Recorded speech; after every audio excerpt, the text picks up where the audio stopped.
Alrighty, assuming I can in fact count, this is episode 5, and the party's looking pretty decent.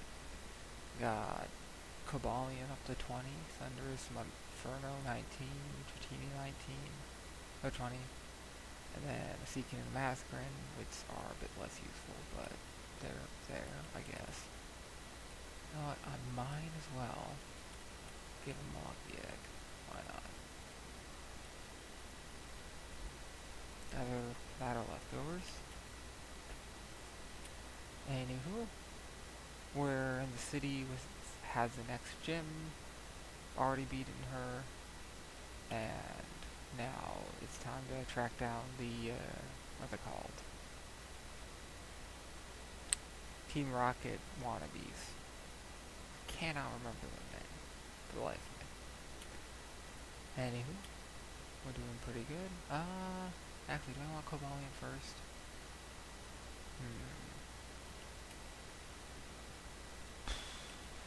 Probably want you to you want Fernape to level up more. Anywho, weren't we supposed to do something with the item finder? What do they call it? Pokedex? No. It's in a bag. Or some sort of like Pokegear type thing. Not seeing it.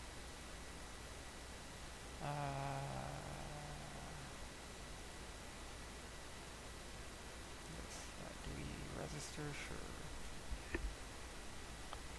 Alright, how do I use this? Presumably I'm guessing this button.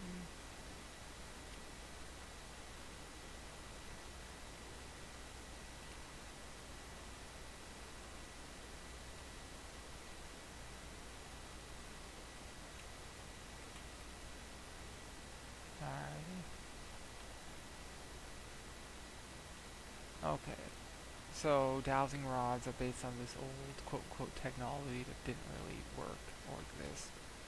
Used to find water that never really was a thing, like magic. But because, you know, like where to dig for wells and all that, but because there's enough water in wells, it sort of just got lucky. So I'm guessing it's detecting something over here.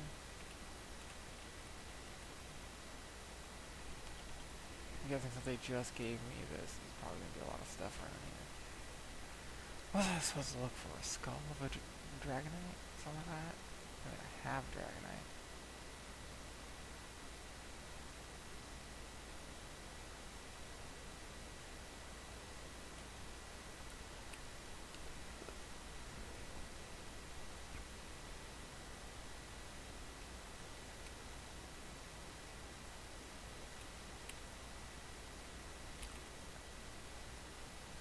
Yes, because they personally harmed you in some way, sure.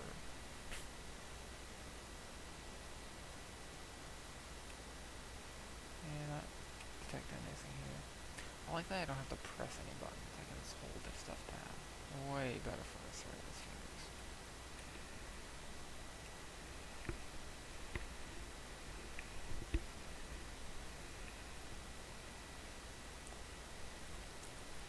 Alright, where am I supposed to go again? Lady. Pinwheel Forest. Okay. Just in case, I'll pop in here real quick. See what's up.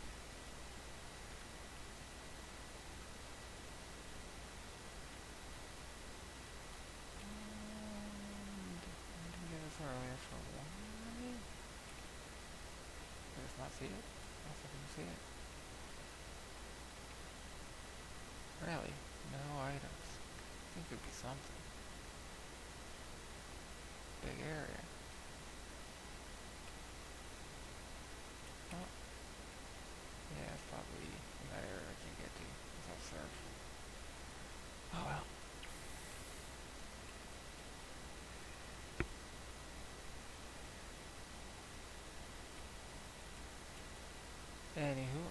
nothing too interesting sword ID wise.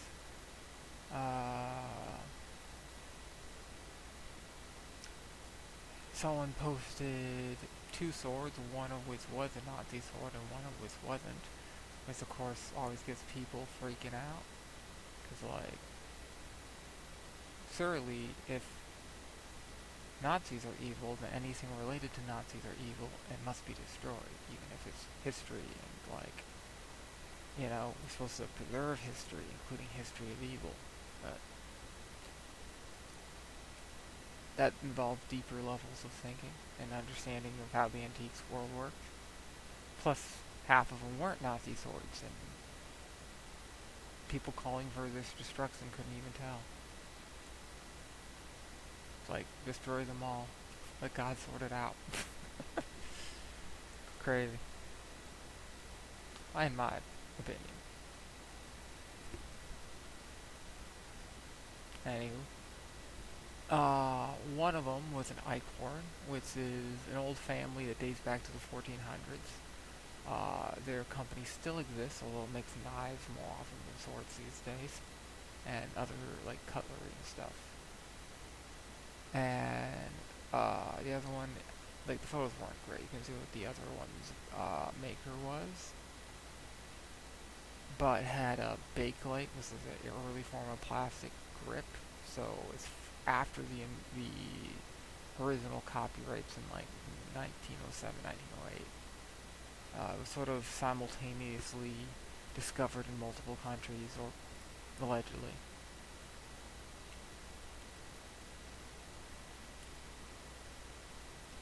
Or someone stole stuff. Hard to tell. Anywho.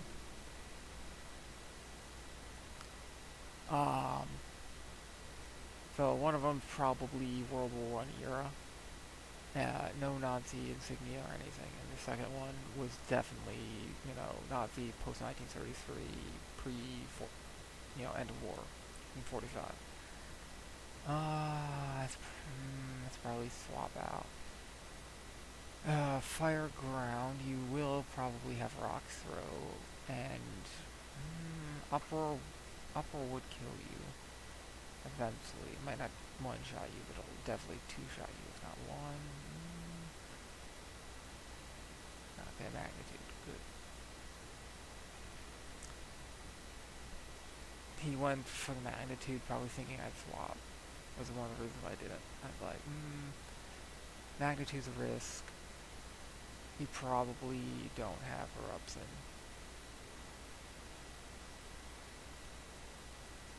Intimidate doesn't matter. Uproar. Damage. That's a shit ton of EXP for a level, like, not even 20. Damn. Anywho. A few other interesting IDs, but nothing too crazy. There's a Prussian sword from Wilhelm I, who, first emperor of the German Empire. Not Holy Roman Empire, different things.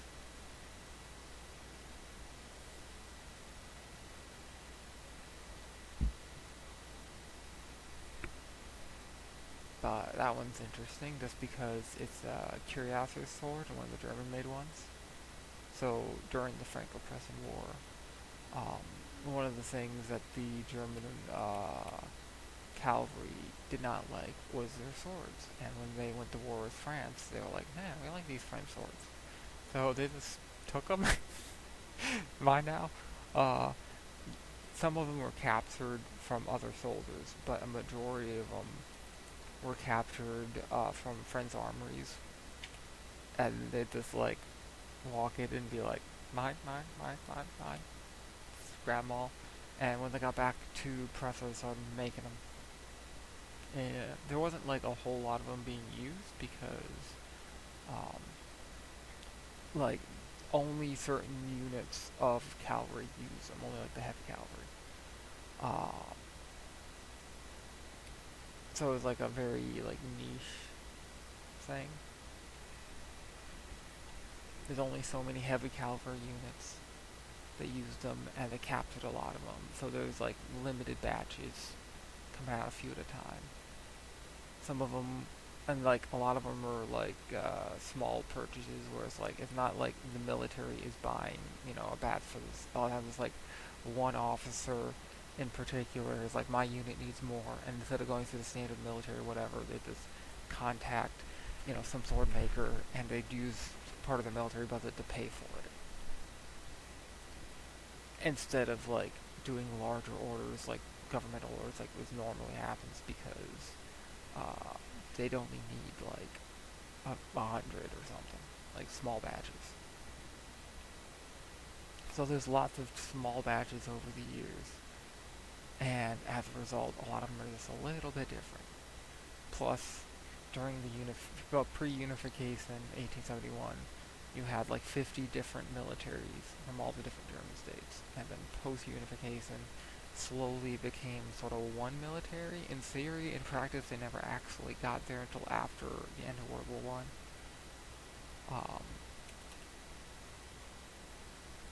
Which, they weren't happy about.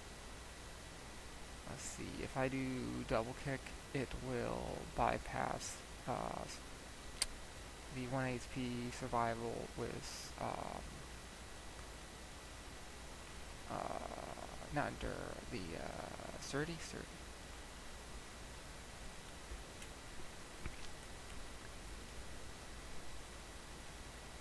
Multi-hit moves, yeah.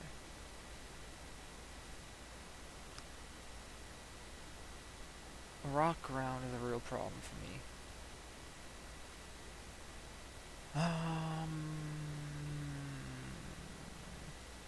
Priority attacks. He's too low level to have explosion or self-destruct.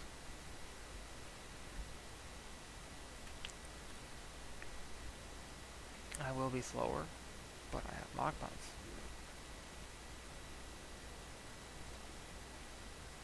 So it don't matter.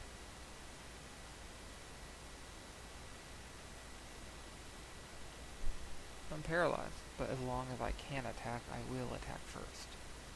Yeah. Oof. Baby.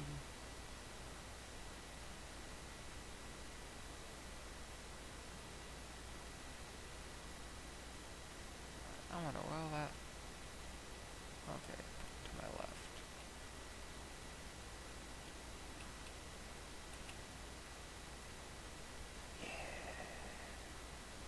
Woo! Let's see, was this button right?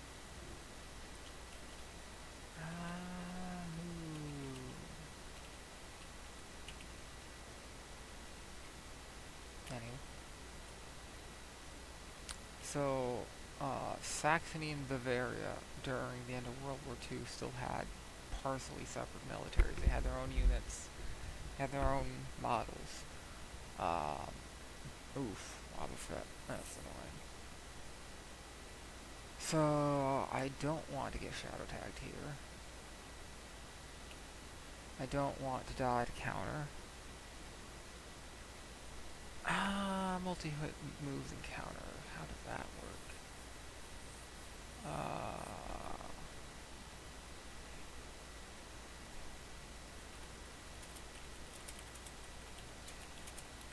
You only counter the last hit, or... No, fuck off, Google. So for the last hit. Okay, so multi-hit moves are safe because it'll only counter the 15 power scratch. The last one. It won't counter all of them.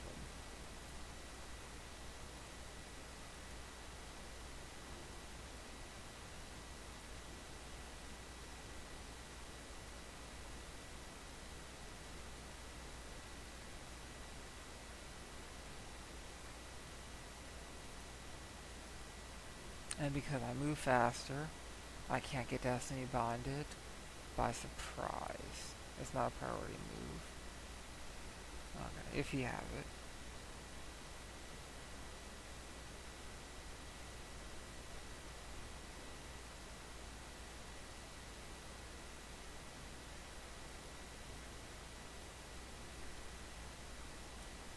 Failed. You failed.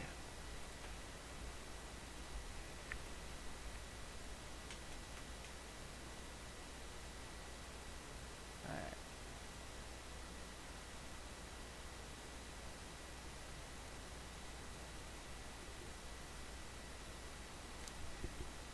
The fear with counter is if you have non-multi-hit moves and you have like one really powerful move, is you do a decent amount of damage and counters and you get instant KO'd. And because he has a Shadow Trap, you can't switch out. If you have only a physical attack or only a special attacker, it's really easy to guess what you're gonna do. Then Safeguard, meaning you can't like poison or paralyze and try to stall. This is annoying. I think that I was told they were in the forest, which is over here, but you know, like all good gamers, I immediately am told to go left, I go right. Or vice versa.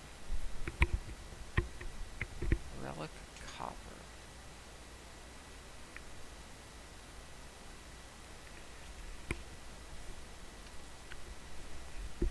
Anyway.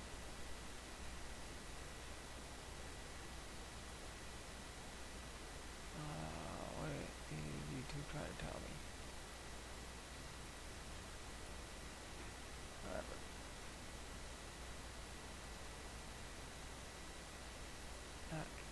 Shut down.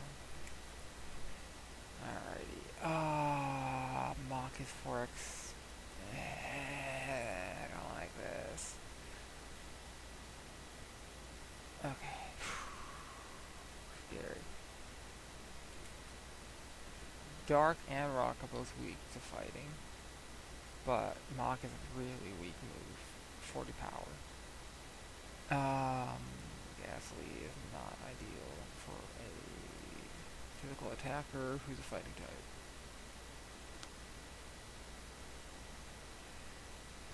Huh.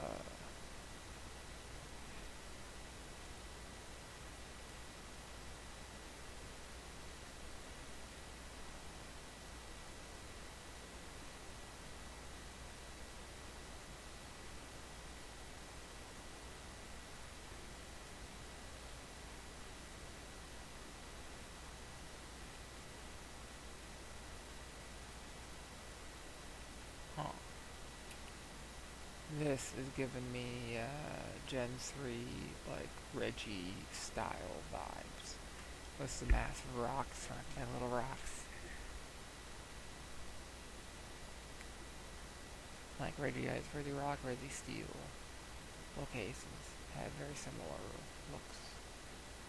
Okay, grass ground, you can fuck me up. I can fuck you up. A mid glass cannon. I'm thinking. You were just grass on the ground. You were just both, but have trouble hitting. So, you know what? Dragon Rage.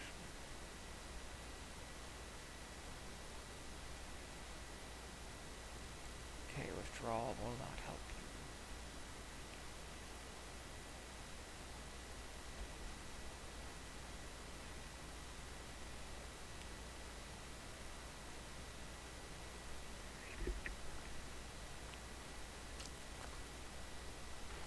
Anywho, when trying to figure out IDs on various swords, one useful thing is Wikipedia has a list of royal monograms, and it's sorted by nations, and you can just go through and see every single royal monogram, some of them going back to like Charlemagne, right? Like quite a long time. They don't have everything, because a lot of examples had variations, not all of which, all of which were recorded in Wikipedia, and the swords especially, you run into them, because, I forget, this isn't running at 2x. like this button? Yeah. Keep holding this. Keep up on slamming.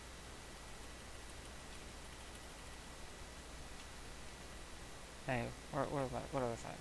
So, swords, you have a very small area to etch monogram into, usually an inch or less wide, and because blades tend to have interesting geometry, like, curvatures into fullers, um, you maybe don't want.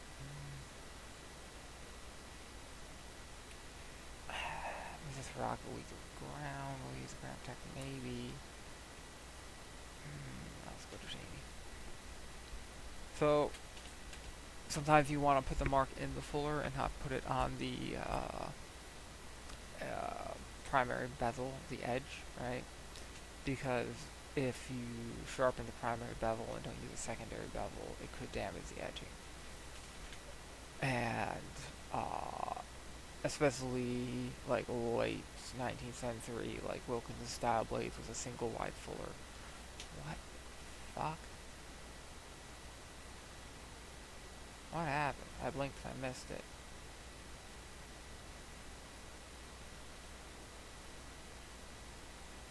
Oh, it flailed. That's what happened.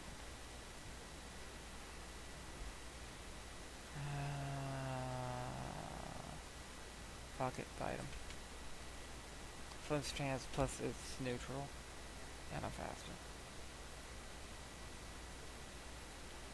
Hey, this one? No. There's something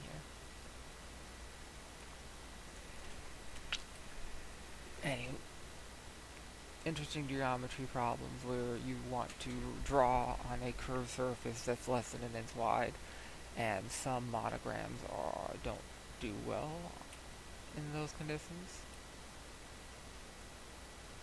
So a lot of times they get modified.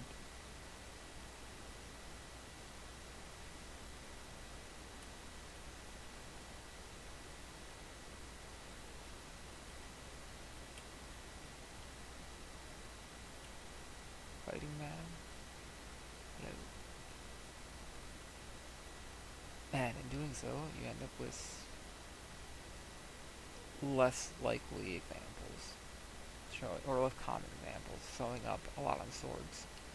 Because certain designs, I mean, when you're doing etching, you're sort of stuck color-wise with some pretty simple stuff, and you have space designs, and you sometimes have to draw it. Well, I say draw is probably not the right word. Etch it on a complex surface. It makes everything harder.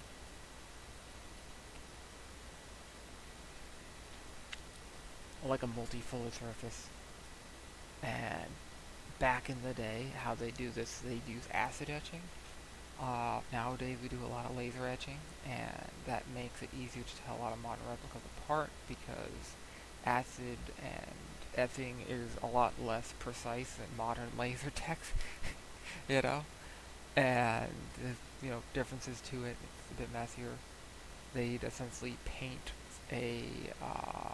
something that is called a resistant, like an acid resistant, and it's a substance that's made of like something kind of like a nail polish, where you paint it on, it gets hard, and then it prevents the acid from eating through it and etching the sword where you paint it. So you sort of paint a reverse picture, like in the blank spaces, and then you pour the acid and etch everywhere other than where you painted. And then you use another product like alcohol to remove the acid resist. Let's see. Wait, no, I did here. This was called.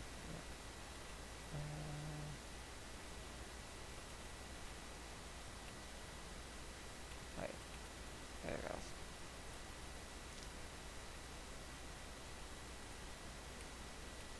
Double speed. Sometimes I'm getting double hits when I click on a button. Or triple. So, it's kind of complicated, and it gets more complicated when you do like multiple levels of etching. Like people often be like triple etched or whatever, and that was like a big selling point in advertising is how many layers of etching.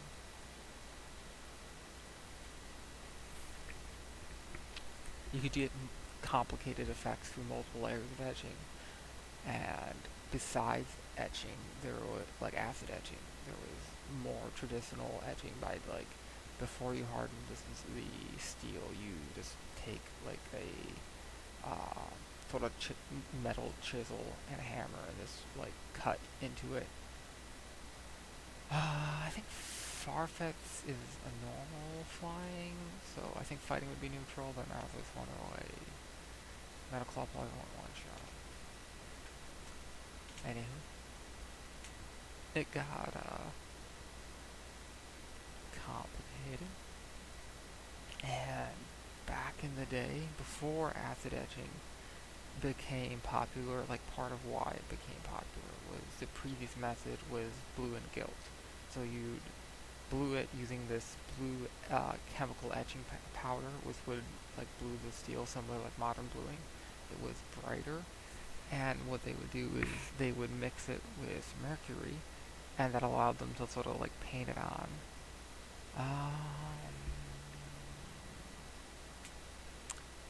Yeah, talk to the heel lady. So they'd paint it on and then heat it with a fire, and the mercury would evaporate, and that allowed them to get a very even coating of the bluing powder. No. Yeah.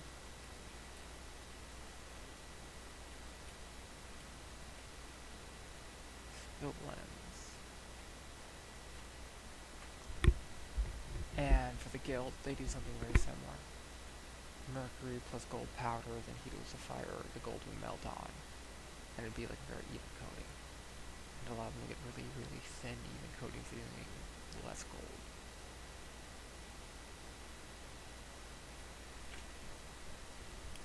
And of course, the problem with this is, mercury poisoning, because you're putting a massive amount of mercury vapors in the air on every single sword. So a lot of people got sick, a lot of people died. Mad Hatter's disease, because Mad Hatters also use mercury. This is why you get the Mad Hatter in Alice in Wonderland. Mercury poisoning. So you had a lot of mad swordsmiths, or fuck it, for a while. And the solution to this was there's some attempts to use mask, but 1800s mask not so great. People still got mercury poisoning. Eventually, they mostly quit using it, although it's still so up. I've seen examples from World War II covered in like a blue and gilt, like from World War II, 100 years out. Oh, Reggie Ice. Reggie Ice was a possibility. Sad. Let's do T-Bolt. I love Reggie Ice. It's my favorite of the Reggies. Not like arguably the best. I just like it. I think it looks cool. I just like using it back in the day.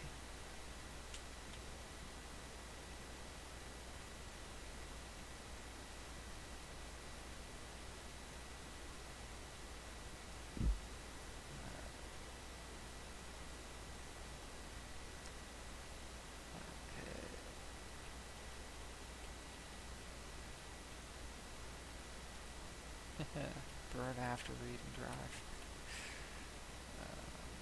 Hey, already came over here, did that, whatever that is.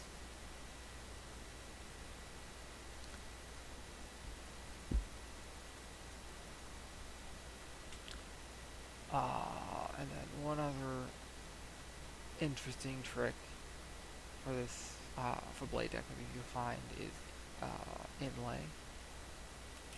And inlay is you etch it by like carving in, with a chisel, but instead of carving like a V style, or like a square, straight down or curved edges, you make it sort of like a double trapezoid, where the edge uh, is sort of below, like the bottom edge is below, is wider than the top edge, so that you can then hammer a wire into it and get metal stuck below that little lip that sticks out, and get the metal really stuck in there, and then clean it up with a basically a sharpening stone, like an abrasive, to remove excess wire. I think probably, yeah, get you some experience.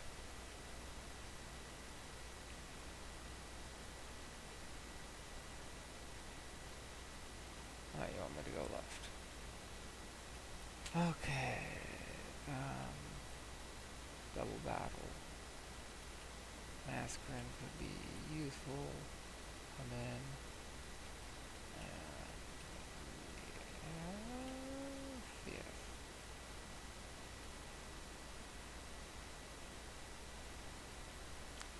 Anywho. And the reason you want to use a stone for this is because if you use something that is more flexible, you will not, you want to, like, it's not great. You want to use something flat to remove the excess material, or you'll also be removing material on either side, and you might mess up that little lip of steel holding the metal in and pull it out. Ho-Oh's a bit scary. That's a bit very scary. I'm worried about taking Dratini out because I don't want you to die.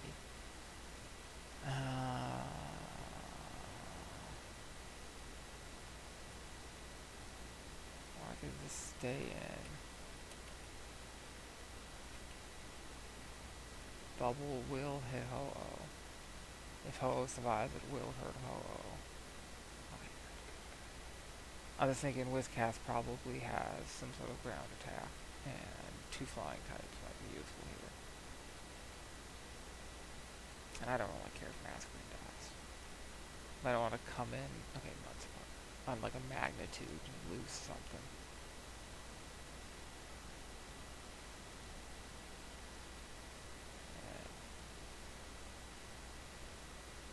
Okay.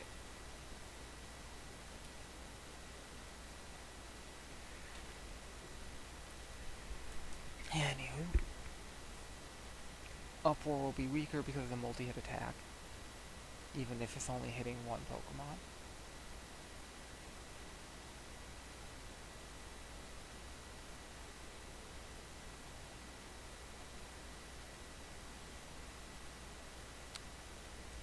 Anywho, Inlay is extremely durable because if done right, it's got a little bit of steel protecting the metal. The metal tends, like the brass or gold or silver or whatever, or copper, and it tends to be further down. Hello.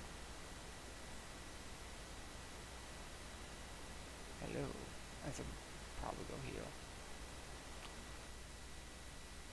Inlay's great. But it's not the least metal used option. You can also do something called Kafkari, which is traditionally like Indian and Arab world. Who came up with this first? Hard to say. Probably India in my opinion, but yeah.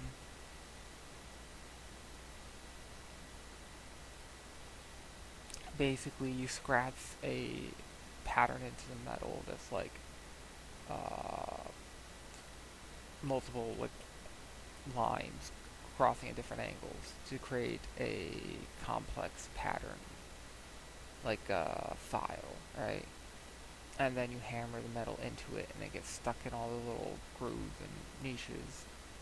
And then once that's done, you use a stone on it, similar to how you would inlay, and then polish out some of the scratches you put in around the Kafkari, but not where the Kafkari is. and this can create an interesting texture, which a lot of people liked, and some people didn't. Hit or miss. I think it's pretty cool. And while not used historically, there's something in the family. I do have bite.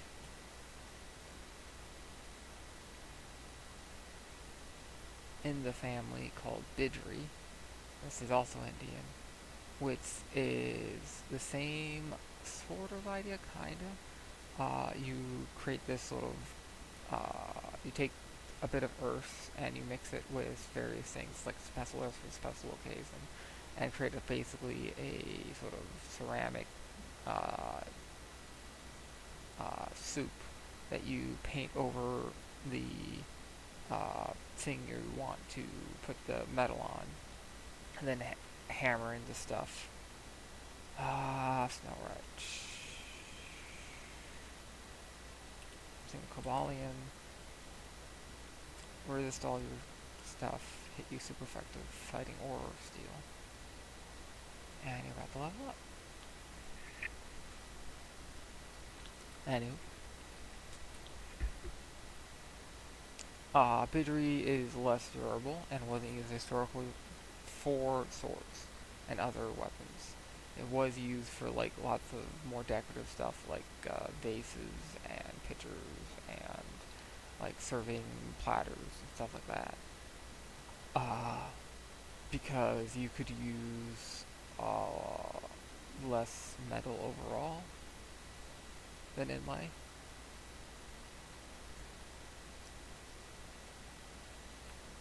And the ceramic would sort of hold it in place once you heated it up.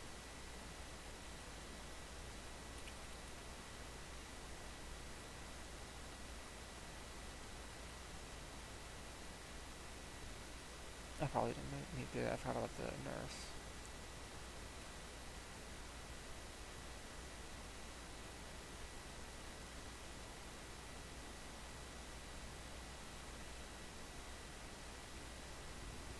Anywho, Bidri is kind of cool looking, but it's not as effective as some other options. That's one of my problems. Like, okay, what do I switch flag on it, right? Monferne, weak to ground. Dratini, weak to dragon.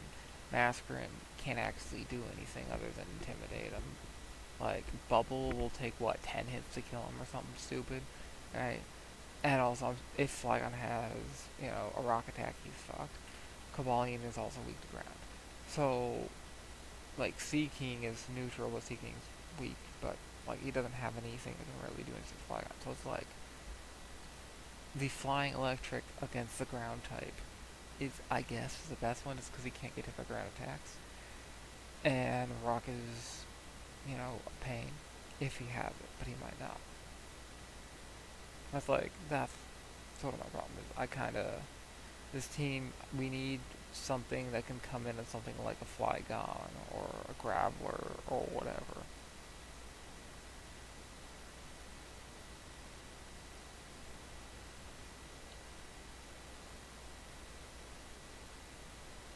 Okay, I probably should have swapped.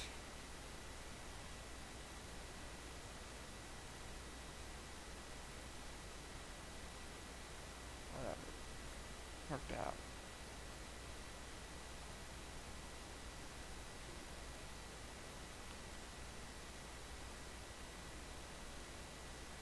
Yeah, you need levels.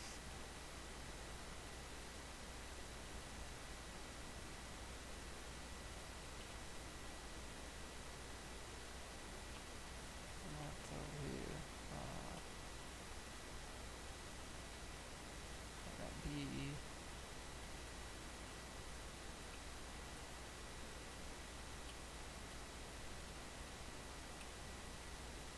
I'm guessing that water, you can get into it. Hey. Ooh. Will you move? No? Ah, asshole. There's something here, but I'm gonna block you so you can't do anything about it. Anywho. Let's see, what have I not covered? Uh, Metal plating, usually gold or silver, was also a thing. And, like, there's a couple ways to do it. Fire gilding using mercury, but they could also use electrolysis in later periods.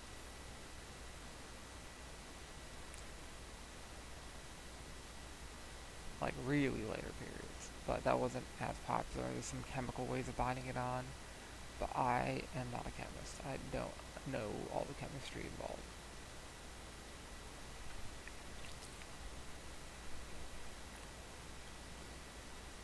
What else am I forgetting?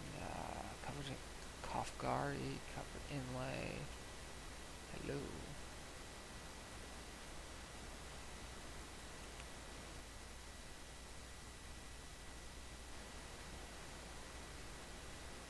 Covered bluing. There's something I'm forgetting.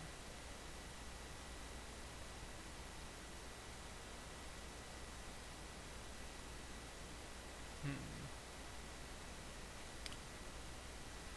Well,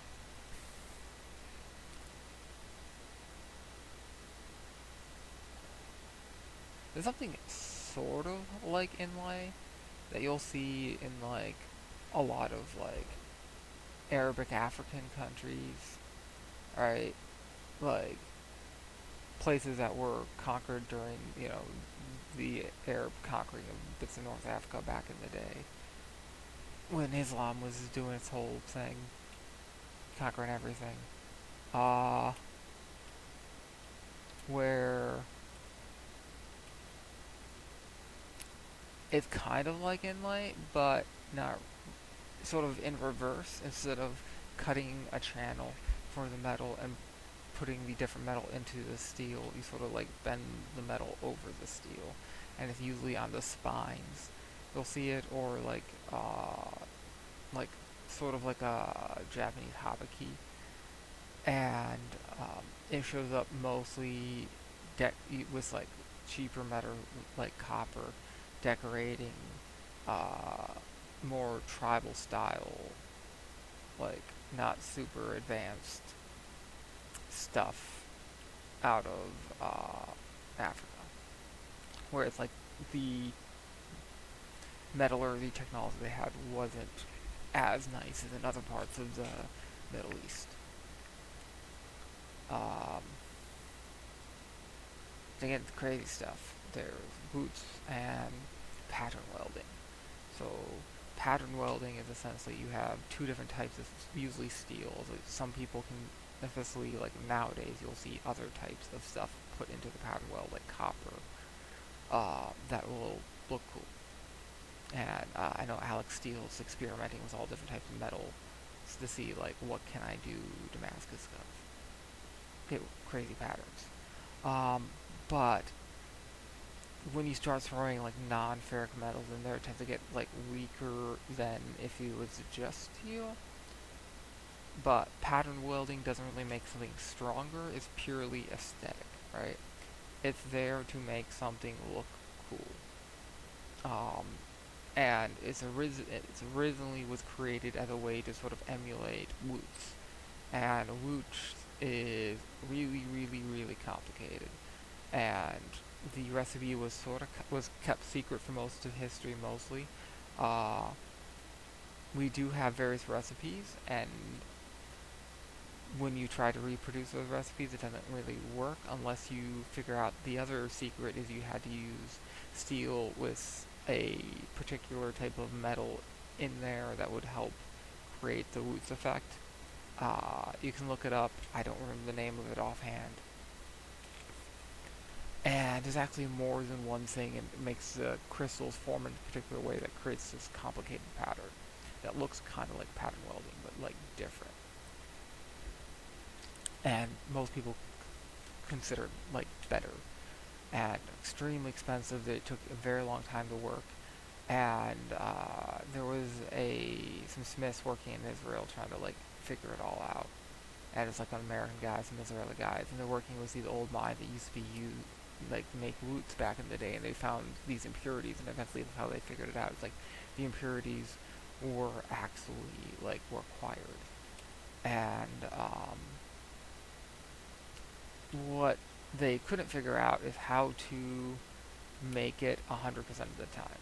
They would try to make it, and sometimes it would work, and sometimes it wouldn't work, and they couldn't really figure out, okay, how did people historically make it like more often, especially without chemical testing and all that. And I think the answer is really, really simple. They didn't. They just tried over and over and over and over, and sometimes it worked and sometimes it didn't work, and they had no idea why, and they might have guessed why, right? They might have had theories why, but they probably didn't know because, science hadn't even been invented yet. And like the scientific method hasn't been invented yet, and like all they could go off was like gut feelings, right? So they made guesses and they made sort of like science-like tests maybe, but like they probably didn't have the exact scientific method, and just trial and error and just do it over and over and over again because like before the Black Plague, labor had like very little value. It was very cheap.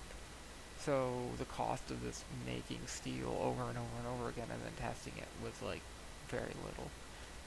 And then after the plague, values started to go up for like skilled labor, but still it was not that expensive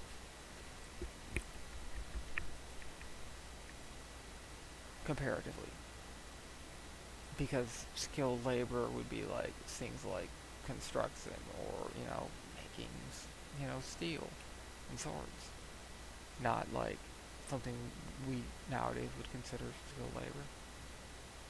Now it'd be considered like craft, which it's like a trade, which wouldn't actually, in a lot of places, get you that much money. More so in America, because a lot of people don't want to work trades, they want to go work at a desk. But in a lot of other countries, that's not the case.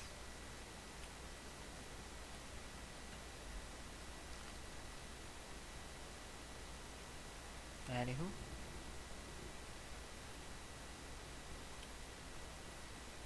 Woots is cast, so not cast probably weird. It's crucible steel, where they completely melt the steel, and it removes some of the impurities, but not all the impurities. Hopefully you don't have anything like dual chop. This is gonna fuck me up. Okay, take down this one. Kill yourself. Yeah, good job. Why not? Paralyze you.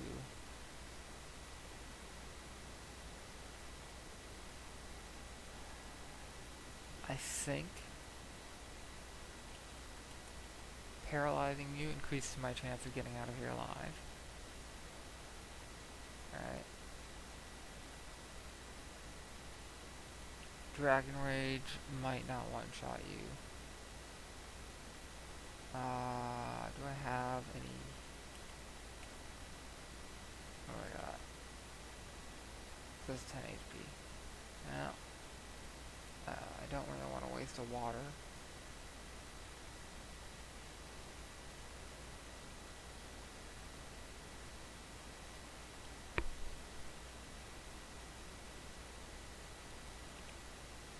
I wonder if Dragon Rage counts as a physical special attack.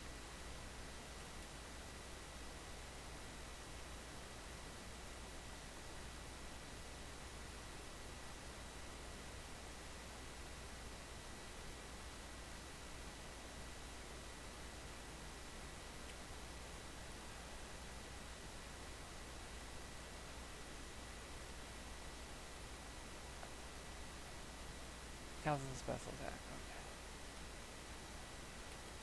Okay.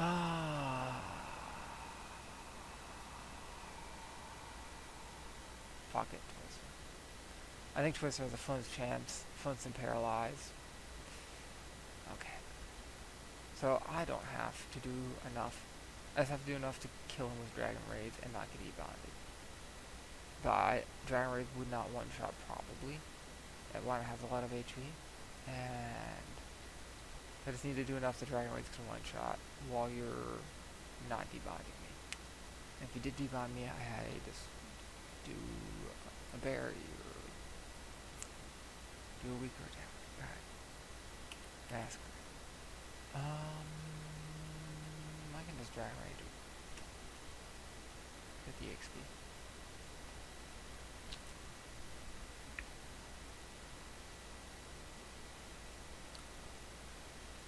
We sort of hit the point where Dratini is not overpowered.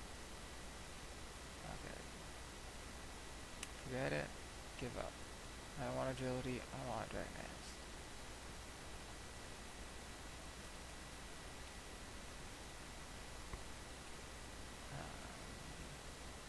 Let's see.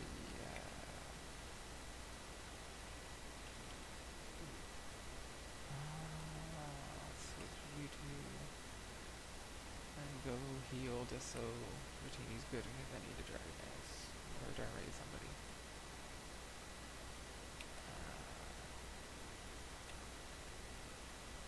Man, this path is long.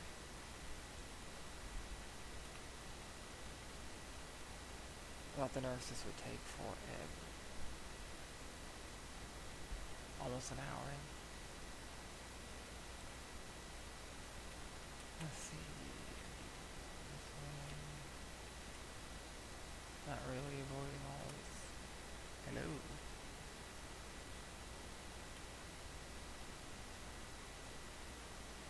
Or are you guys when the rocket wannabes were showing up causing trouble?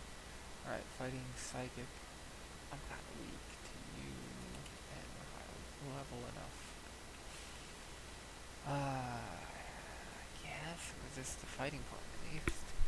You didn't ground attacks you have. Mind reader, okay. Please don't HOK me. Well, I mean, I guess it could be worse than HOK. High jump kick. Low accuracy, high damage. Or jump kick, both. Weaker version.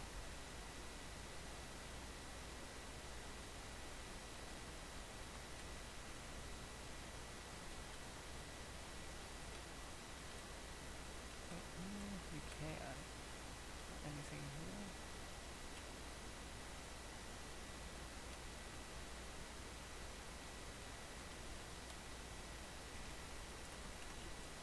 Anywho. So, pattern welding, woots, inlay, Kafkari, Bidri, etching with acid, etching with lasers, gold, and other metal plating, various methods, Kafkari, what am I bluing, what am I forgetting, fire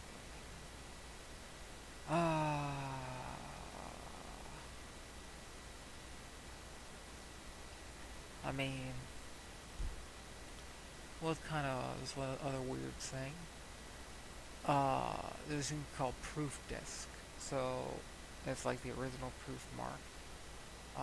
The oldest example was proven or never to fail or proved or warranted never. Actually, warranted never to fail is the older one. So warranted never to fail was this old mark that so originally on British swords as a sort of proof mark, and then eventually became proof or proved as a proof mark. This is where you get the name. And it was invented by Henry Wilkinson in either 1854 or 55. He started doing it, one of those two. Definitely he did it in 55, but he might have done a few in 54. Instructions unclear. And he'd have this like a little brass disc, it'd say proved on it. Eventually the HW for Henry Wilkinson. And it'd sometimes be gold plate brass, sometimes less brass, and they'd drill a little hole into the sword and sort of put the brass disc in that and stamp it in. So it's like, kind of like inlay, it's kind of not. And it'd be not flat with the steel, would be slightly depressed. This would protect the mark.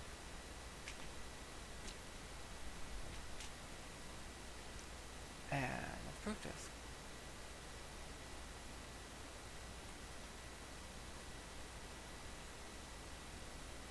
And they were widely copied, and you can sometimes see them on modern swords. Usually made not, well, I mean, Wilkinson only doesn't make swords anymore. I think they quit in like 2007 or 5 or something. Sold off the business basically. Very sad. They were legendary.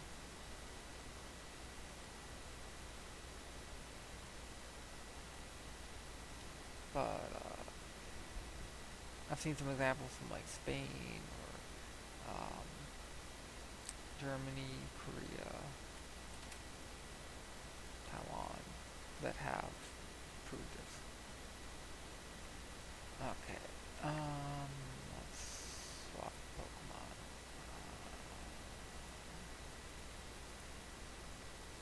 Like to go back and heal off.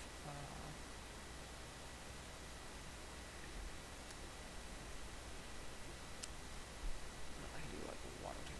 Ooh, dragon. Really? Well, you might have dragon rage, which will suck.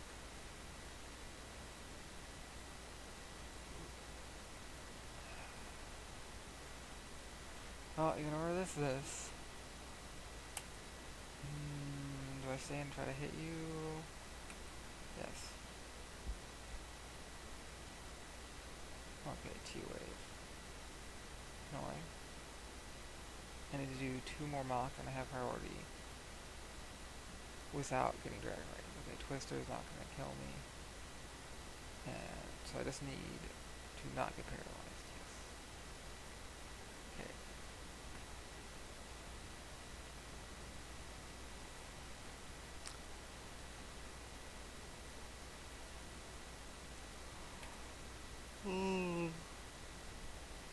Alright. I guess back to heal. This pass is so long.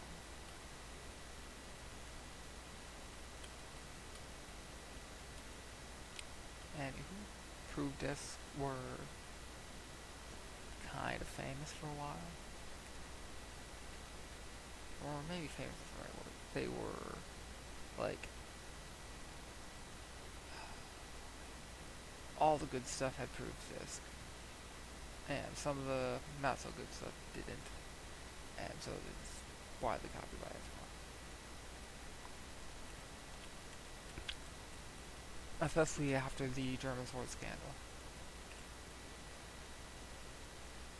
Which is really sad because it's like, okay, you have the largest sword manufacturing, like, hub in the entire world, right?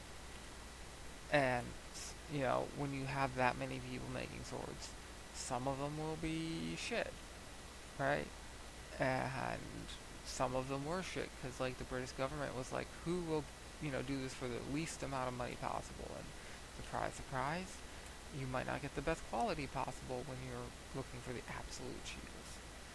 And that happened. And then, like, they had this big scandal, and then foreign, like German swords got this bad name for a while because of, like, a tiny percent of makers, most of which we don't even know the name of because they weren't even marking their swords.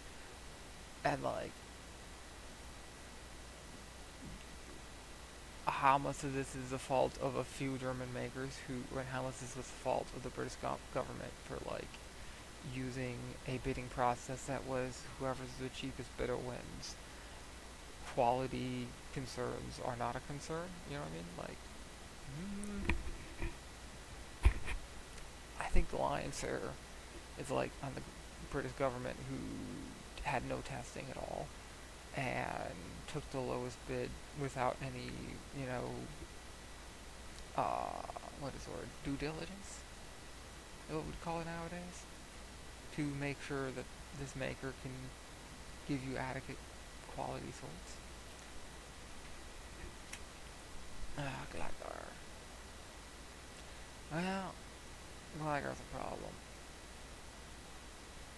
I think Sunrisk is the safe bet because you might have something like Magnitude, which will hurt a lot, especially if you get a high roll. And you're immune to electricity, but upworking it, yeah.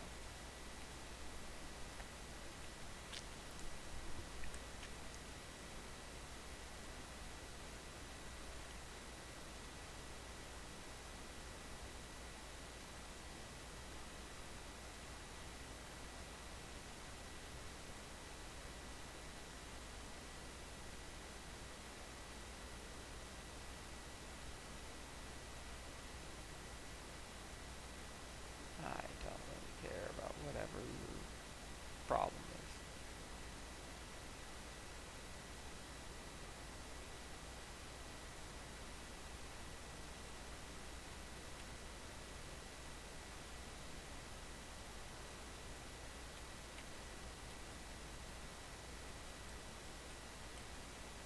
Your problem is not my problem. Also, I never went south of here. That's weird. Is that a person dressed up as grass? Are those rangers?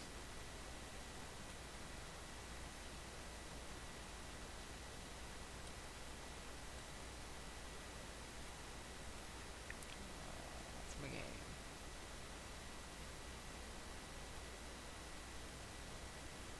Anywho,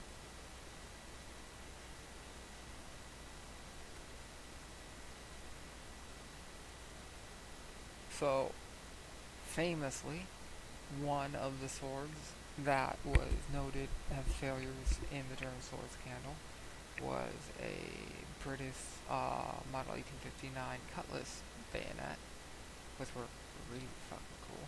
Because they were like, okay, we want to give the Navy these really short swords, these really short guns, so that they can use them on a ship, and it's like less of a problem to have a really long gun, because there's like all these ropes and masts and stuff in the way, and when you go below deck, there's like not a lot of space. They wanted shorter guns for them, and they also wanted to have similar lengths sword and plus bayonet so that they wouldn't be outreached by infantry when deployed as marines on the ground, so that if they end up fighting enemy infantry they'd have similar length stuff once you put the bayonet on, and if they want to make the guns shorter they need to make the bayonets longer, right? So following that logic, they also wanted to give them cutlasses, so they're like, why not both? Let's have a cutlass that is also a bayonet on your naval musket, so that combined it's a longer, and it's like a full-length cutlass with a bull hilt as a bayonet, and they're awesome. And I got one. It was interestingly made in Solingen in Germany by Kurzbaum, who later became WKC. Well, the family did. I don't know if this individual Kurzbaum did, because there's a lot of Kurzbaums. No, sweep might be useful. And, let's see. That one, yes. So, back in the day, they had the Civil War happening. Lowers enemy speed.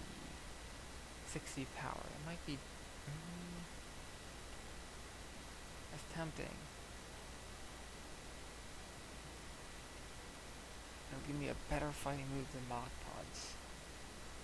But without the priority, it's probably better. Yeah.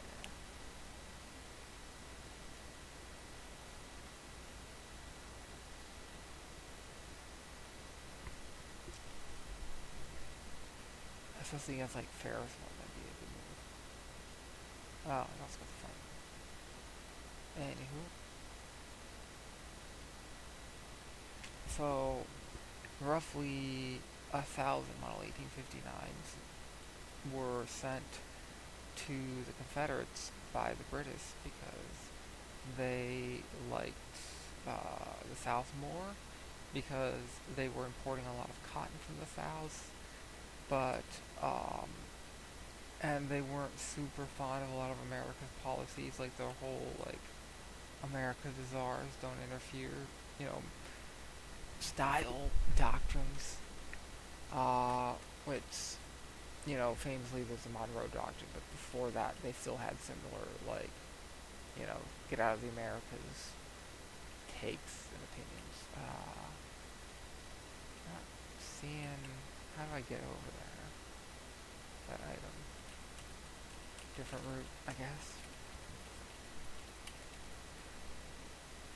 Anywho, so thousands of ships ran the U.S. blockade, usually towards Louisiana, during the Civil War. And one of the spots they'd like to, like Louisiana was like the spot, the port, and one of the nations that had the most ships going there was Britain, because they were a big like, what do you mean you're telling us not to sell to you know, the Confederates, you know, we'll sell to whoever we want sort of attitude. And also,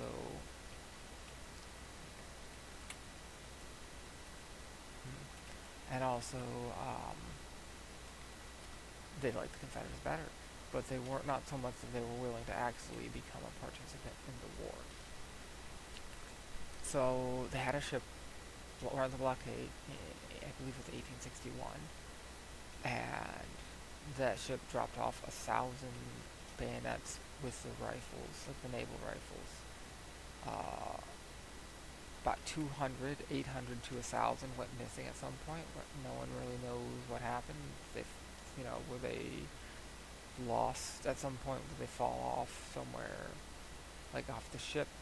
Like they were probably moved by at least partially by boat up the Mississippi or up, you know, various rivers. Did they disappear there? Did some like local garrison take them? I don't know. No one knows.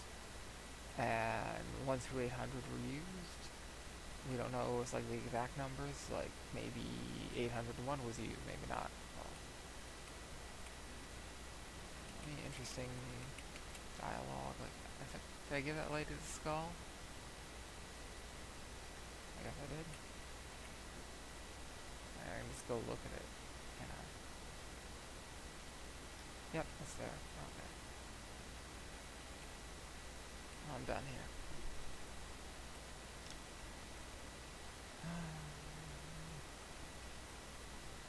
Have money. I don't want to sell any of these items or buy anything. Alright.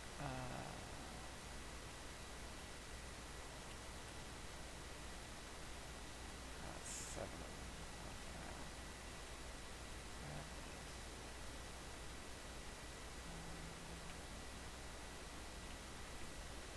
Let's see. I think this is sort.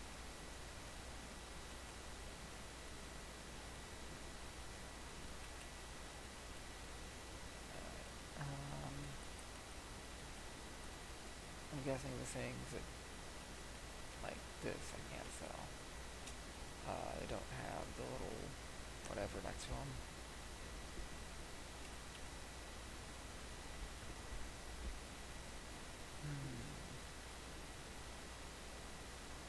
Only use one, sell it.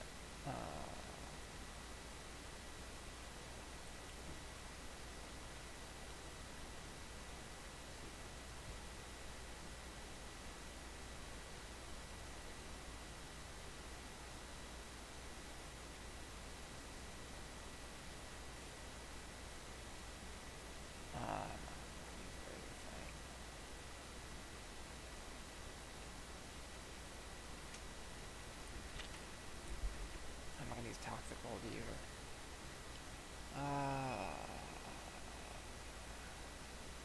I think all the relic stuff you have to sell is on specific.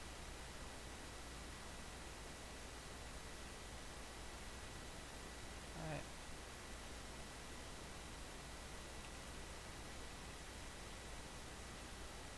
Alright. Did you get an updated like list? No. I probably want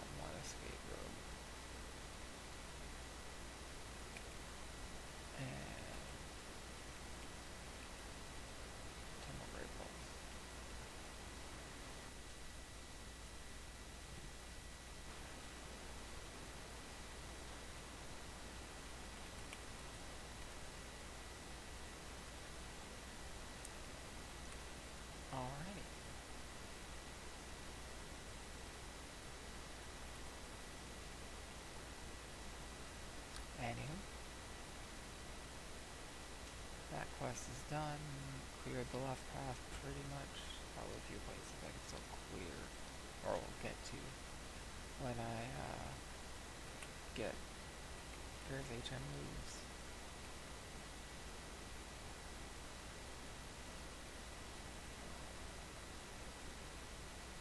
I hate when they do that. It's like, we get it. You're using 3D. This is annoying though. Please stop.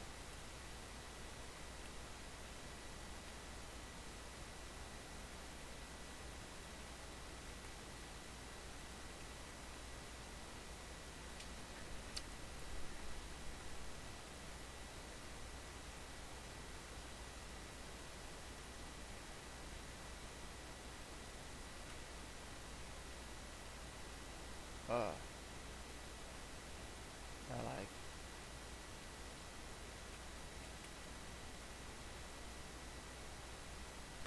hey, who? I was trying to show off the crazy 3D graphics, which, don't look that good. What are you doing?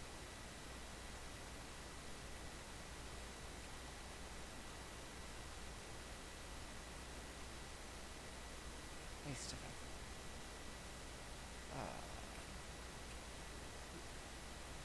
This just makes it hard to get around the city and, like, understand the map. Constantly shifting perspective.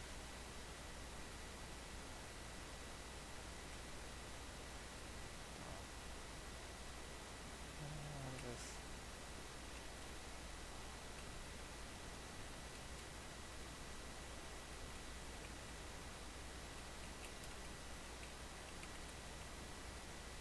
Okay. Apparently this is a really big building. I can only go to one floor. Oh, let me guess. Pokemon Company.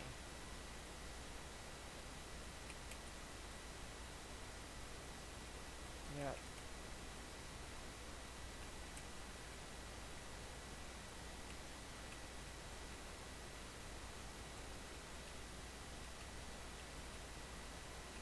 Nothing interesting.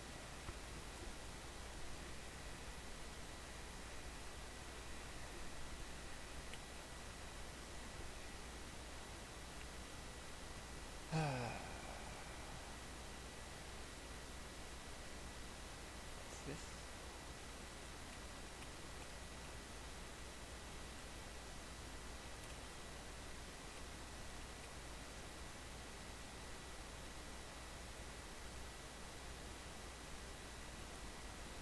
Different office building that looks identical.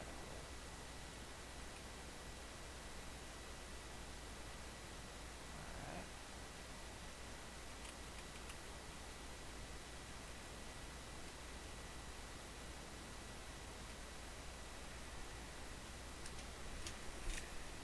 Yeah, there's a walk into it, you have to press the button.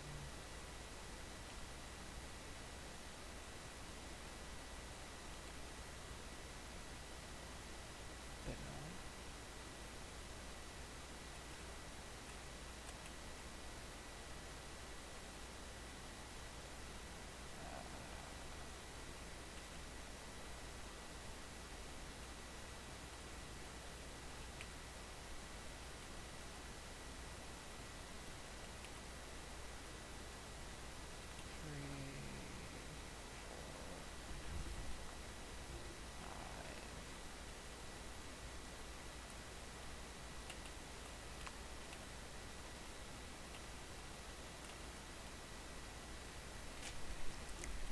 Yeah, anywho, those Model 1859s made their way to Gettysburg, and one of them made their way to me, eventually, after getting buried, dug up, kept by some guy in, like, whatever state it was, for decades in a garage, getting really rusty, getting some paint on it, and then given to me. You can still make out the Curse Bomb's ninth head mark, despite all of that.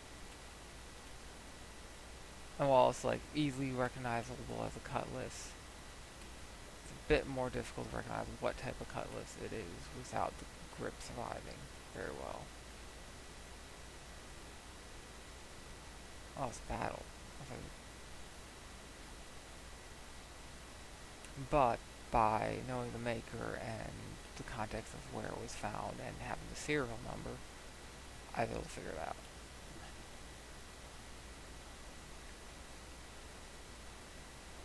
Because a lot of the higher serial, like a lot of the ones that are made later on, are higher serial examples. Okay, nothing else interesting. Somebody like give me an item or something. I hate this map. I hate the city.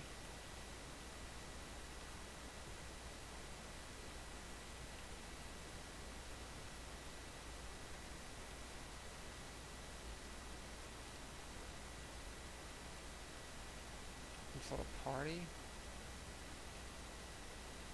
German.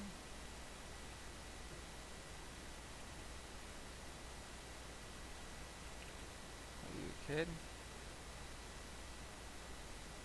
Musical. I do not speak Spanish or Italian or whatever that is. Xiao is Italian.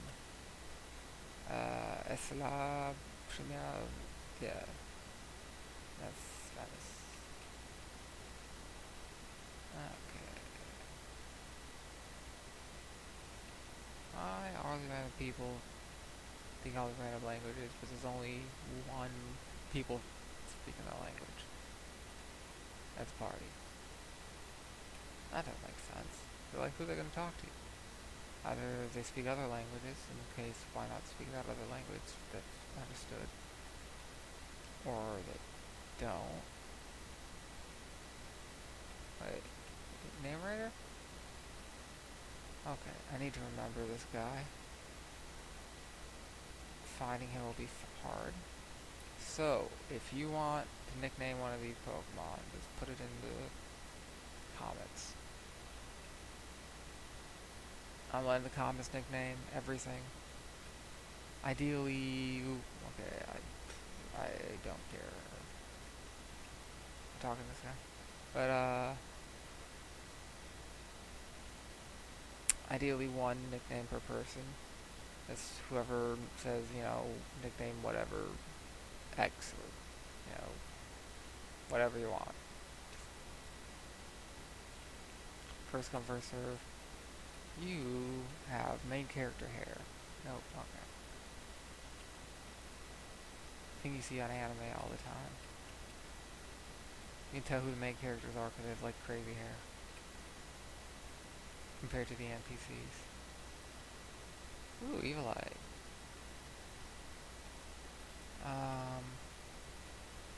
It's actually really, really good. It greatly increased defensive stats, but only on unevolved Pokemon.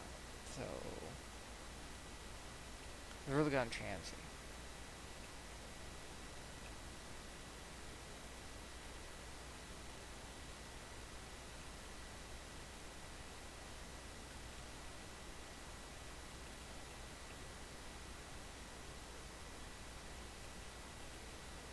There's a bit of a delay.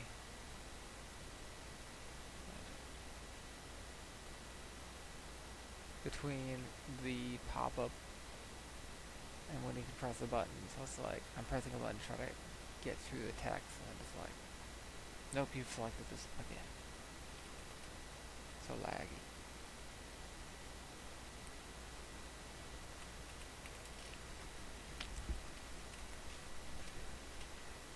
Is this out of the city? Okay.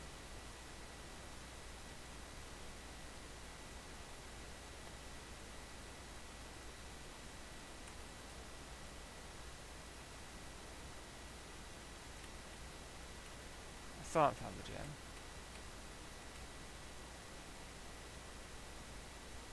I do not like this place. Not you guys seem like normal NPCs.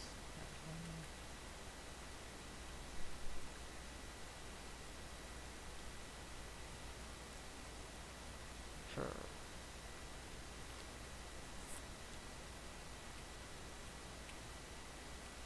Nothing here. Alright.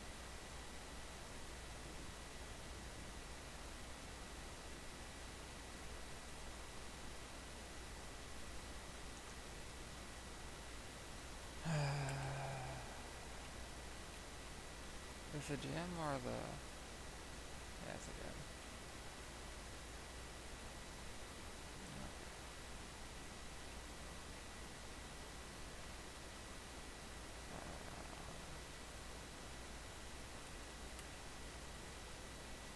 Try tracking down. Great. Don't even let me go in and fight the lower level trainers. Yay. Wait, that's a Pokemon? Ooh, boats. I like boats. I like big boats, I cannot lie. I like little boats. Boats in general. Especially canoes.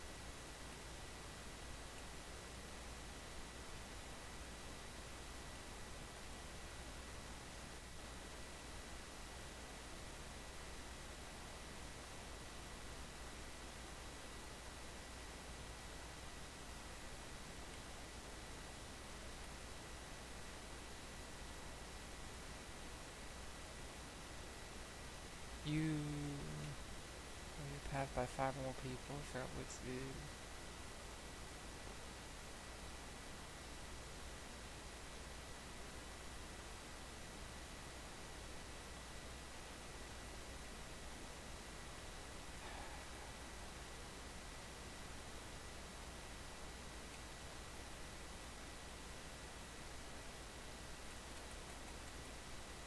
Sir.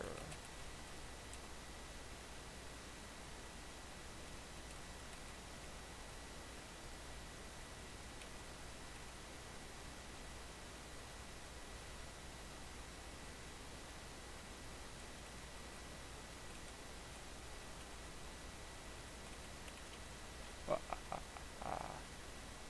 I say nothing. God damn it.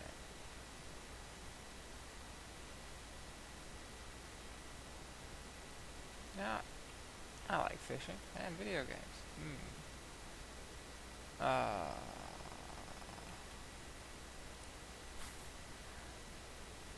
Technically,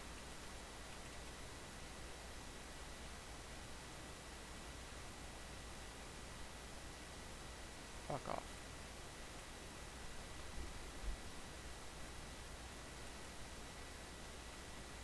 This good crap. They should not be putting surveys into the game. That is not good. No, finally. I do not approve.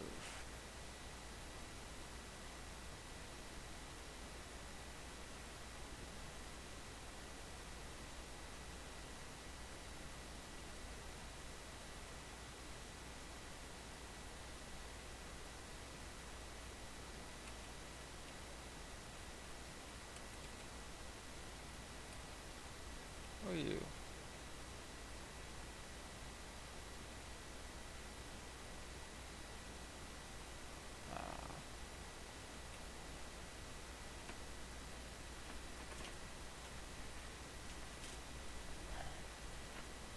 Okay. Good items, good items, good items.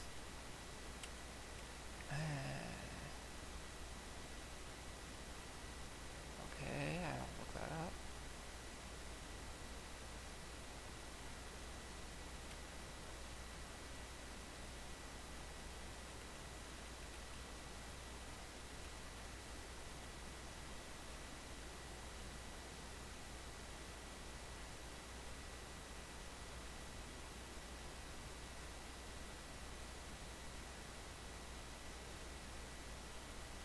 Alright. I need to be setting stuff up. Let's see. Oh, boats? The dock.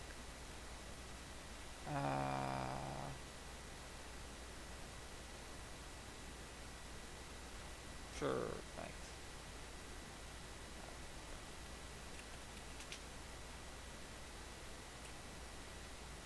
And another one? No, I can't.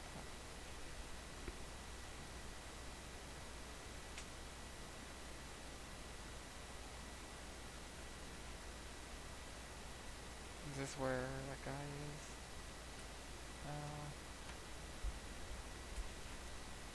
I'm guessing both will eventually take you somewhere. Different reasons.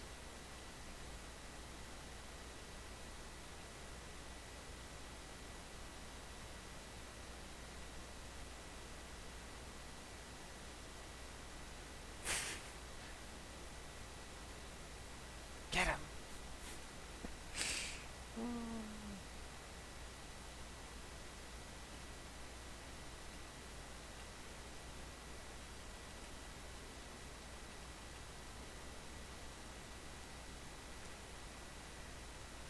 I feel like it's kind of rude that the black boat is the bad boat. I don't like that. Feels kind of racist.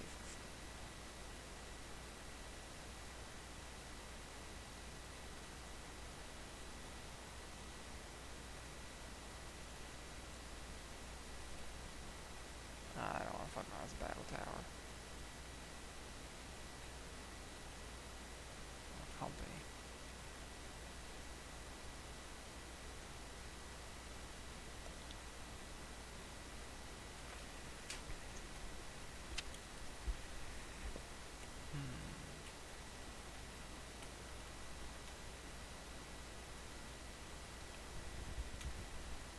So the random... Do you like to dance? Fight me. Like, what?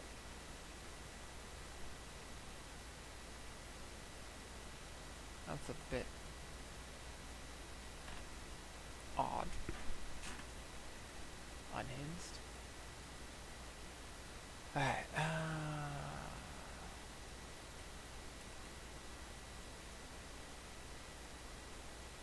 sure.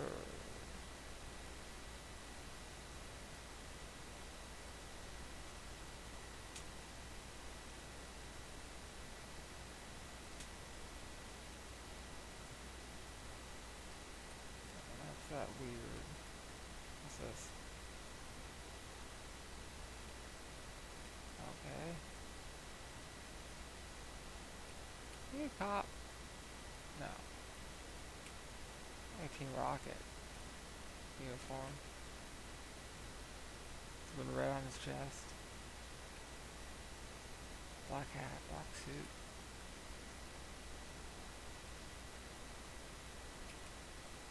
What am I looking for? Oh.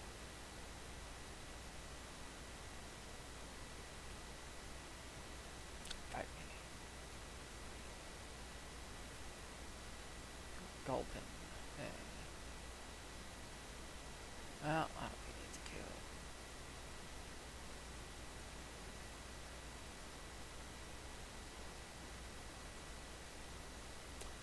I don't want to fall asleep.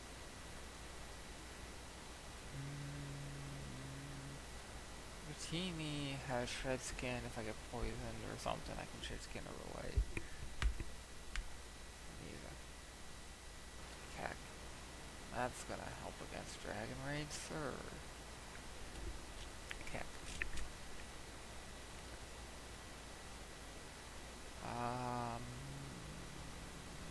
Water ground might have magnitude. It's time to make some noise.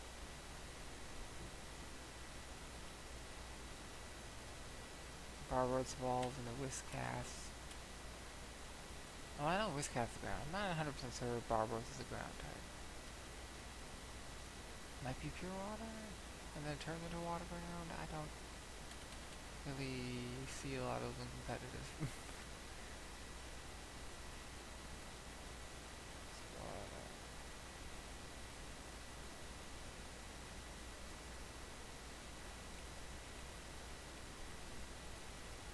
I don't really care what you people want.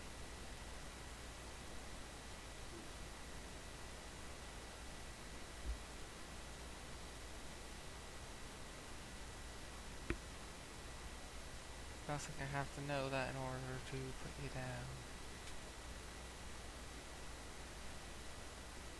General bad people. Yeah. Shoot them all. Let God figure it out. Or whatever the quote was. I don't care. Blah blah blah blah blah. I'll wait for the gym later. For smoke ball.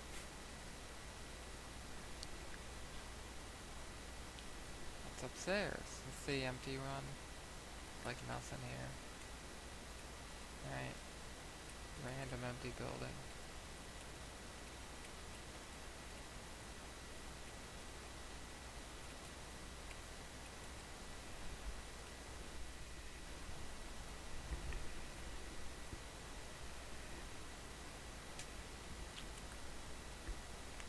Alright. And that's the gym. Oh, do I have to go back to... It was like the far right dock, or second from the far right, or something like that.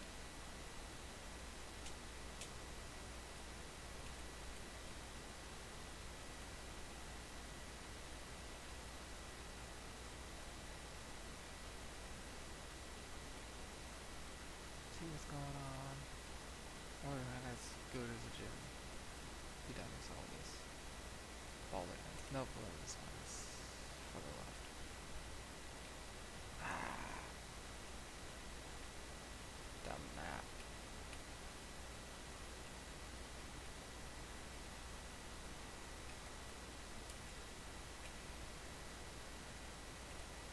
No.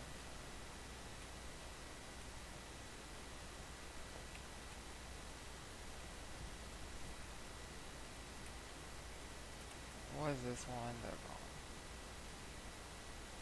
I guess gym time? You can do a quick gym. It's already a bit long. What the hell?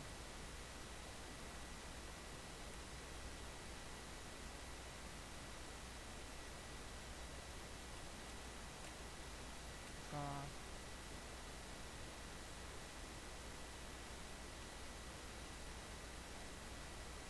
Weird.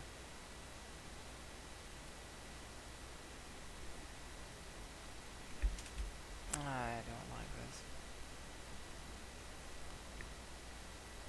Poison. Fun. There, what? Special attacks going up? Wait, we don't have download. Don't have download. You have what? Adaptability?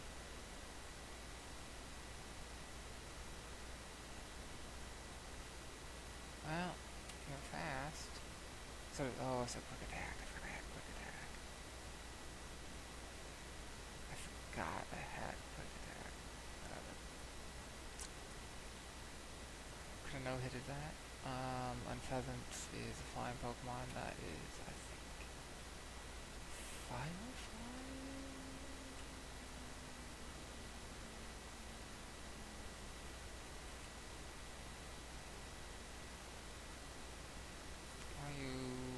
Are you a Firefly, or are you the fighting flying one? I don't remember what you are.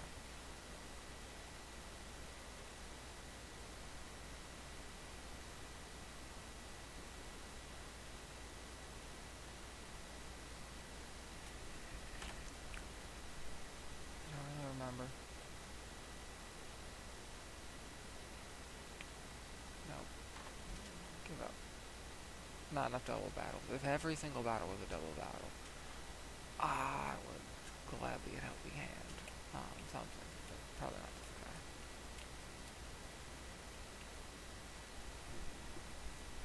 I hate this map. I already hate it. I only go through the middle. Horrible map. Horrible gym.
Silence is scary. Intimidate. If you have flying attack, you'll probably do a flying attack. To be super effective against Mascarin. This will be with by Thunderous. Okay. Not great. Thunderbolt will be neutral. And the highest damage neutral attack you do. Headbutt. That could be worse. You could be hitting me with like Dragon Rage or Dragon Claw.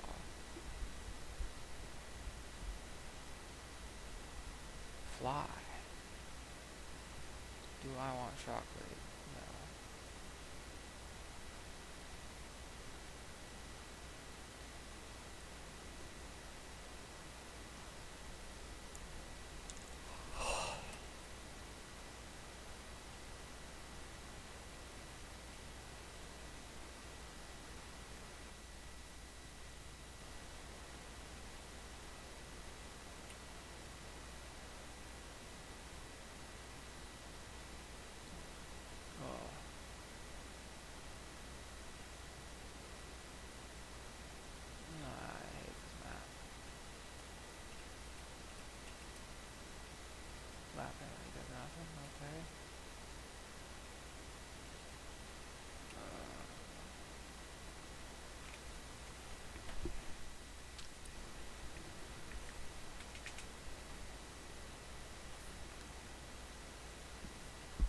Okay, Fire Dark.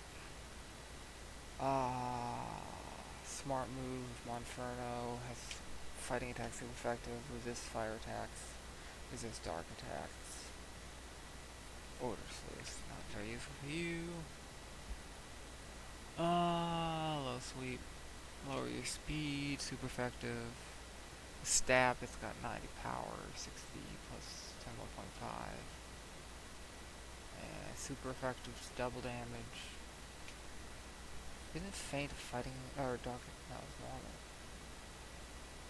Normal that it hits, protect. Huh. Faint is useful in doubles because everyone uses protect in doubles, but, I don't know, because I'm running up against AI, not players who know what they're doing, and most of the matches aren't doubles. But it can be very useful for, not so much because of the damage it does, because it removes Protect, allowing the other Pokemon to hit. So, if you have two Pokemon and you're trying to, like, hit something and you think it's going to Protect and you need to, like, hit it this turn, you can remove, like, guarantee a hit, essentially, by using Faint to remove Protect, if they use Protect, and then use another attack that will kill it. As long as the faster Pokemon has Faint. Or Fetty, or however you say it. Staryu is water type. I'm not too worried about it. I don't have a good special defense, but I'm a bit worried, like maybe you have Scald? This can burn you? But, okay. Oops, I said swapped. Latias sucks. Psychic Dragon. Psychic is not my friend. But in this generation it's neutral, like with Metal Claw, you're more of a special defender. You do bulk. I think I can 3-shot use Metal Claw. Dragon Breath. Whew. That could have been worse.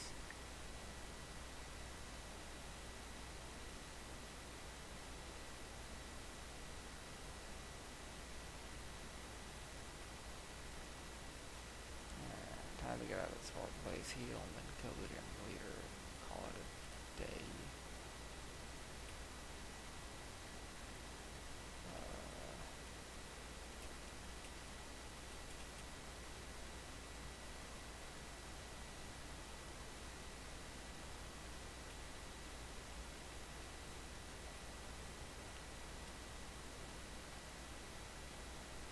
So, original creator of Pokemon used to collect bugs, and apparently he was like on the spectrum a little bit, and he created Pokemon to try to sort of capture the joy of his catching all the bugs, which um,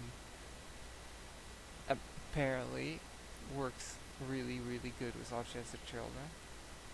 It's sort of become a meme. I remember reading a book where one of the main characters was autistic, and all he would do was play Pokemon, like all day, every day. And when situation meant that he didn't have batteries, he'd just hold the Game Boy and pretend to play Pokemon. It's like, okay. I was thinking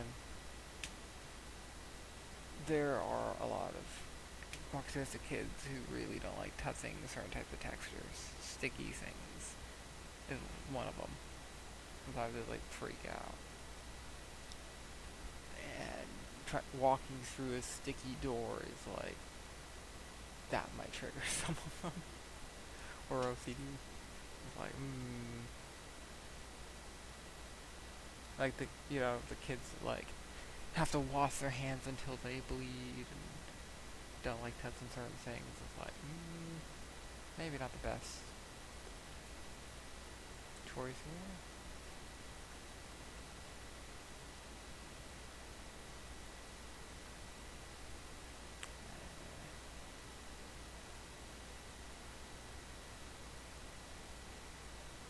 Hit. I gotta switch out. Okay. Switching out. You are scary. You haven't done any fire attacks. Cobalius would be a safe switch. And a quick attack, but Flame Body worries me. I'm thinking we'll spawn Fernite, it's got Mach. Flame Body I don't think can burn fire types. I don't think. Well, that's annoying. Okay, low sweep. Get that damage. Ember, NFE.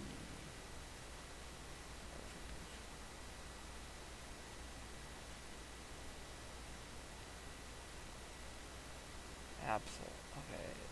Sometimes I keep battling because you're weak to fighting, even though you're kind of scared.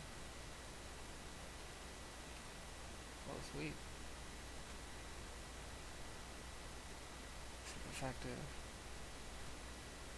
Absol has a really high base attack stat. And I resist. I guess stay in. Firefighting resist. Firefighting versus firefighting. I guess. Fighting will be neutral. Fire is weak. Or not very effective. So low sweep, lower speed, do some damage, see what it's got. Sand attack. Pocket sand. Uh-oh, it's got speed boost. That's scary. Pack. Oh, you got pack. Alright. Problem solved with Mach Punch if I can get... Okay, I'm swapping. You have speed boost and you have pack. That's not a happy combo. Thunderous can probably finish you off with a T-Bolt. Despite being a bird, you are not flying type. And I resist pack, and I resist fighting attacks. Fire will be neutral, T-Bolt hits. Yeah. And you're out of here.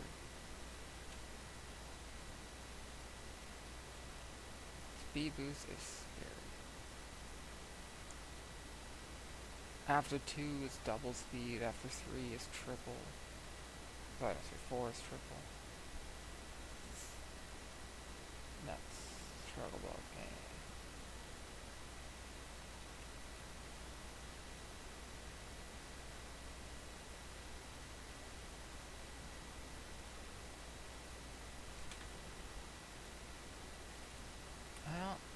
was not too hard. It's very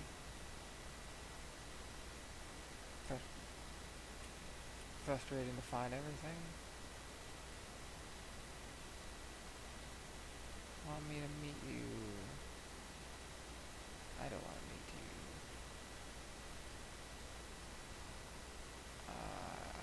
Heal and save. Anywho.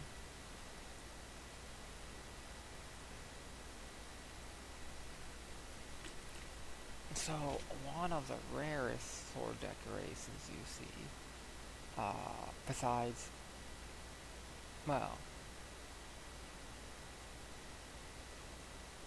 there's a lot of actually really rare stuff, but one of the rare ones you'll see is gemstones, essentially inlaid into the blades, with sometimes almost always hilts, in a way similar to how you put into a ring. Ooh, an alley. Yeah.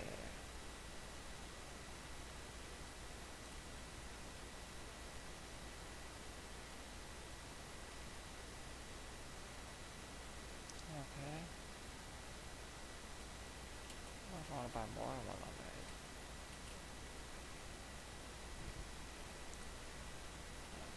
Ooh.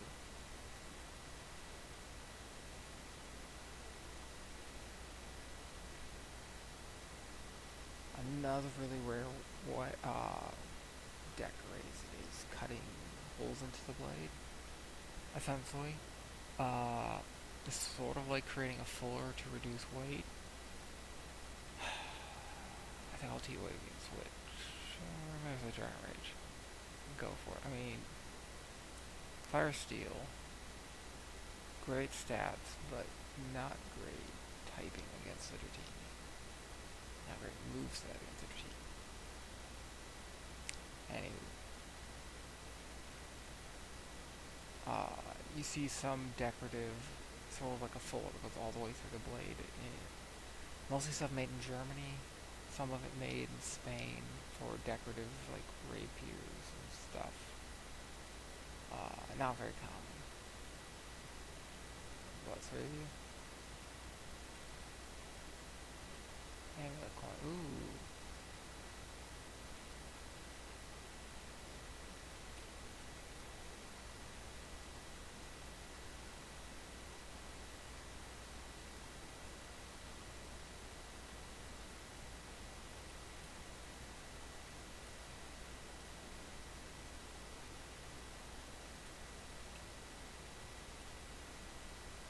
Capsule and cones are essentially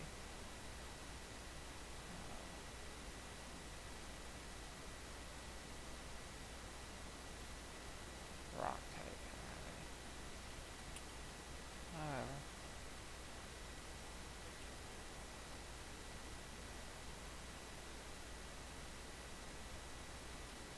they're essentially just a full heal or a lava cookie, but cheaper than a full heal. That's the name of the lava cookie, but lava cookies can only be bought in third gen. Amazing. What is this? Say? Oh, game free.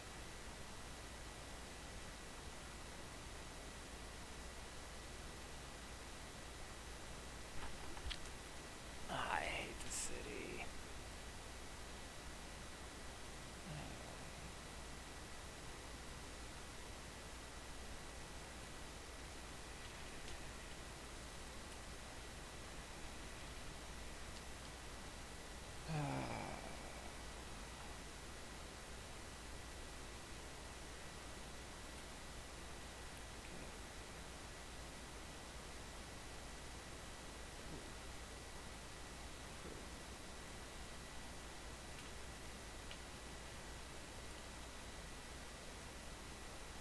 And probably the rarest one is the Tears of whatever. I can't remember what it's called, but his name's an Indian name that translated in English means the tears of something. That is was tiers? Anywho, it's also been called singing sword, but it's essentially you drill a hole into the blade through the bottom of the sword, like near the tang, sort of up into the blade, creating a channel that you then use fullers to reveal part of the channel. So, and then you fill it with essentially like metal round beads. And what are you doing? Okay. And what you do is you fill it with metal round beads, and you can like use a taper, no, tap to screw, basically make it threaded on the inside, and screw in like screws to sort of block off certain sections, so you can have some sections revealed in a floor and some sections not revealed in a floor with the beads inside, and they'll like move around and bump into stuff, and it creates a sort of like rattle noise as you move it around. And it's essentially a decorative, extremely hard to do decorative fuller. And what they do is they do it straight, and then for curved blades they do it and then heat it up and then bend it. And once, as long as if everything's like straight, it's good. Really difficult to do. Usually more on daggers than full swords. I've seen a few with full swords. Usually pattern welded or as well, or roots. Okay. Dratini could stand into Dragon Rays, 2-shot. I'm Thunderous can probably 1-shot with T-Bolt. I hope. I don't resist anything. It's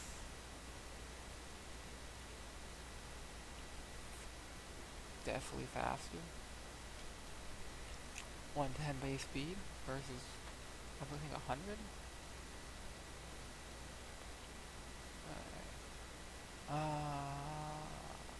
No. Cabalian's better typing for this. Bulkier plus steel resist dark. Well, fighting this too, but 4x resist dark.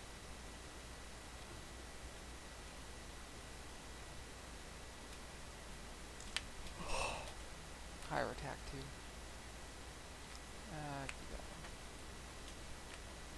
going. Anywho, that's probably the most rare blade decoration.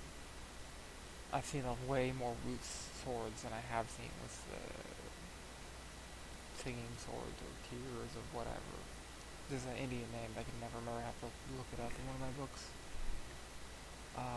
Which I do have right here. I'll just pick it up and look it up. It might take a minute. Find it.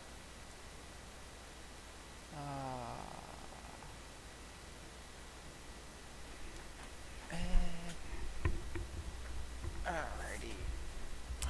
Arms and Armor of India, Nepal, and Sri Lanka by Ravindir Reddy. What is it called? The section is like really nice examples in here. I think I have one. There's a couple examples in this book.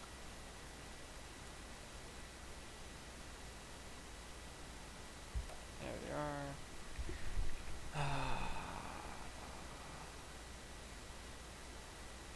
Tears of the Wounded.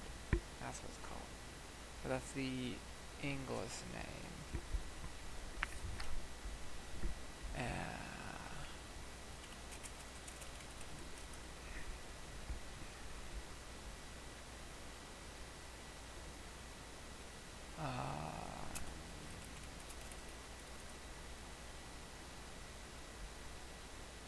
Or Tears of the Afflicted. Rolling Pearls. What's the other name for it? Indian name.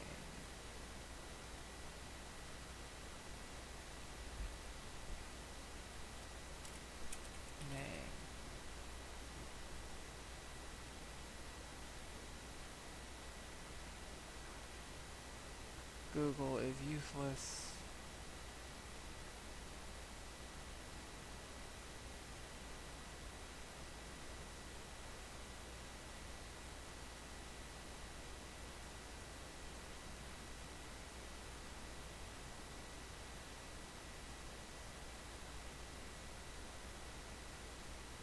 Oh well. I have it somewhere in this book. This is so many pages. It will take forever to find.